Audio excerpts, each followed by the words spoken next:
Patuloy nga na nababash ngayon si Dennis Padilla at ang kapatid na si Jean Padilla. Ito'y kaugnay pa rin sa nasabi nga pong mga rant nila sa social media hinggil sa kasal ni Claudia at Basti, kung saan ay nilinaw naman kamakailan lamang ni Marjorie Barreto ang mga tunay na nangyari. But anyway, alam na ng lahat. Nito lamang ay tila tanggap na nitong si Jean Padilla ang mga pangbabash sa kanya, matapos sabihin ni Marjorie Barreto na siya ay hindi invited sa kasal ni Claudia. Anyway, ilang mga netizen naman ang nagsabi na sana maging mabuti din itong si Marjorie sa pagbabanggit. Siguro na-trigger lang si Marjorie dahil na rin sa tipong karma message nitong si Jean sa kanyang mga pamangkin na sila Julia, Claudia, and Leon. Kaya naman ipinagtanggol ito ng kanilang ina na si Marjorie.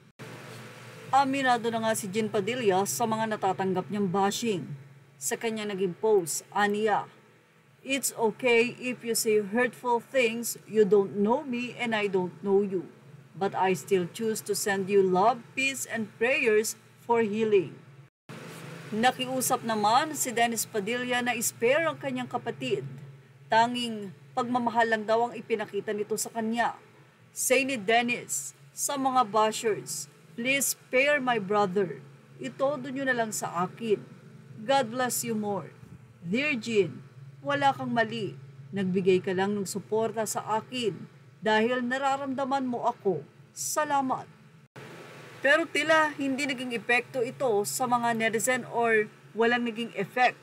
Say nila, off ang comment sections nila. Hindi na nakayanan ng bashing. Pero pag si Julia, it all. Nababash okay lang. Hinahayaan lang nila. Nagbumirang sa kanila yung ginawa nila for years. Kasi naman, family matters yan. Bakit kailangang malaman ng madlang people? Either gusto mong ipahiya ang mga anak mo, gusto mong mapasama at i-bash, o all of the above. Walang sincerity sa mga taong nakatira sa social media o post ng post. For all the world to know something personal. Bakit? Simple. For your own personal gain. Transactions and conversations made in private ibubulgar mo sa public. Kundi ka isumpa at katakutan ng kausap mo niyan. Sabi nga nasa huli ang pagsisisi. Sana daw ay nagpasalamat na lang at sila ay imbitado, tinapos at taimtim na nakaselebrate sa nasabing wedding alang-alang sa kaligayahan ng anak. Pero napansin nga nila na hindi ganoon si Dennis.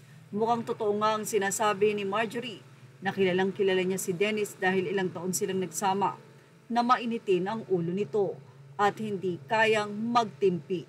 Yan ang ating Showbiz Snap update. Images are all credit to the rightful owners. Thank you for watching. Please like, share, and subscribe.